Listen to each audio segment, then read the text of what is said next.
Europe 1, il est 9h02.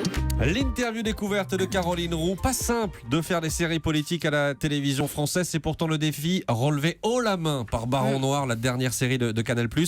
Et Caroline, vous recevez donc son co-scénariste Éric Benzekri. Bonjour Éric Benzekri. Bonjour. Alors c'est vrai, vous avez coécrit, merci, la série politique Baron Noir diffusée sur Canal. Le Baron Noir, il est incarné par Cadmerade. Vous êtes inspiré de vos années passées au Parti Socialiste. Vous étiez militant, plume, collaborateur des vrais barons du Parti Socialiste, notamment comme Julien Dray qui a inspiré le Baron Noir.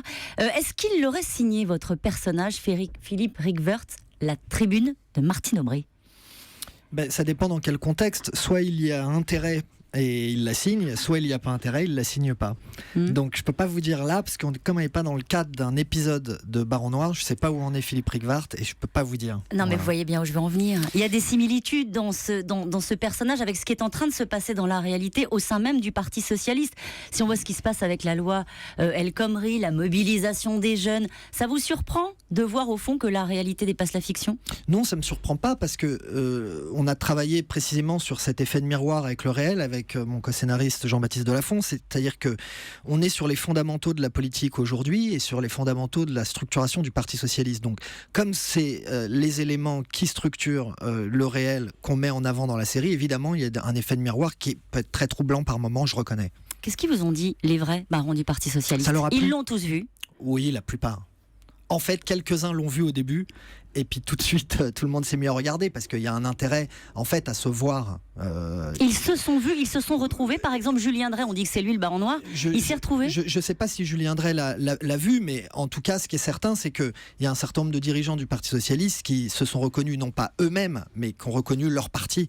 Voilà, et les difficultés qu'il a à articuler ses convictions entre la conquête du pouvoir et l'exercice du pouvoir, oui, bien sûr. Pourtant, il y a des trucs, pas très reluisants dans la série sur la façon de faire de la politique, sur les petites magouilles, on va dire. Il y a la question des affaires dans le Nord, notamment des marchés publics.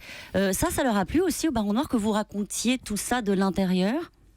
Mais le problème n'est pas de plaire ou pas. Le problème est de plaire aux spectateurs. C'est d'abord un spectacle de divertissement. On fait pas ça pour être populaire ou pas au sein du Parti Socialiste. On fait ça pour éclairer différemment la vie politique que ce qu'on en donne à voir habituellement à la télévision. Est-ce que vous vous êtes dit en écrivant cette série, je veux redorer l'image de la politique? Quelle était la limite que vous êtes fixée dans le récit de la coulisse?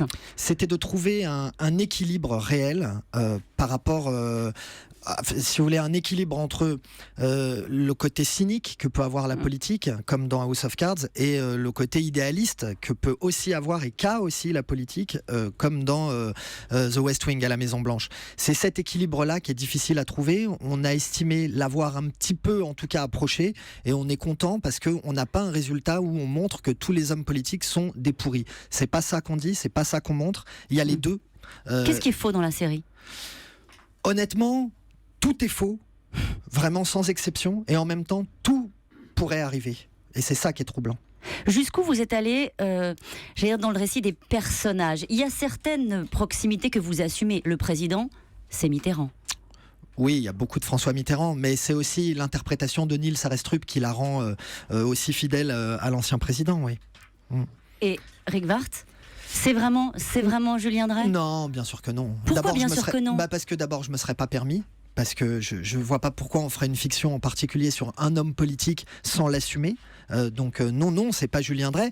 Par contre, le point commun avec Julien Dray, c'est que c'est un homme qui est arrivé à la politique autrement que par les grandes écoles. Et donc Rietvert est le condensé d'une génération du Parti Socialiste, d'une génération politique. Jean-Luc Mélenchon, Julien Dray, Manuel Valls, Jean-Christophe Cambadélis, qui viennent de ce qu'on appelle en politique, en tout cas de ce qu'on appelait à mon époque, l'école de la rue. C'est-à-dire ceux qui sont issus d'une école militante. Voilà. Anna Mouglalis qui incarne la première secrétaire du Parti Socialiste, c'est pas Jean-Christophe Cambadélis. Absolument, elle incarne l'autre famille du Parti Socialiste, celle qui est issue des cabinets ministériels et qui en général est venue au pouvoir avec François Mitterrand, Ségolène Royal, François Hollande, Elisabeth Guigou, etc. etc.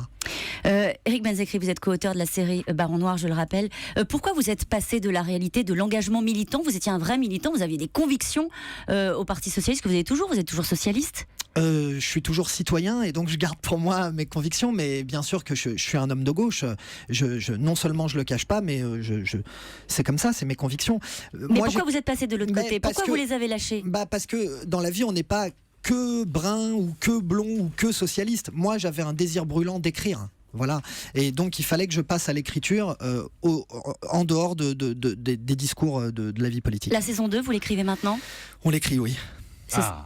Bon, un élément d'information, la présidentielle, vous la prenez en compte dans l'écriture? Comment vous faites? Vous enjambez 2017? Si tout se passe bien dans l'écriture, ça voudra dire qu'on va tourner la saison 2 au moment où la présidentielle se jouera. Donc, pas de moyen d'anticiper, mais voilà.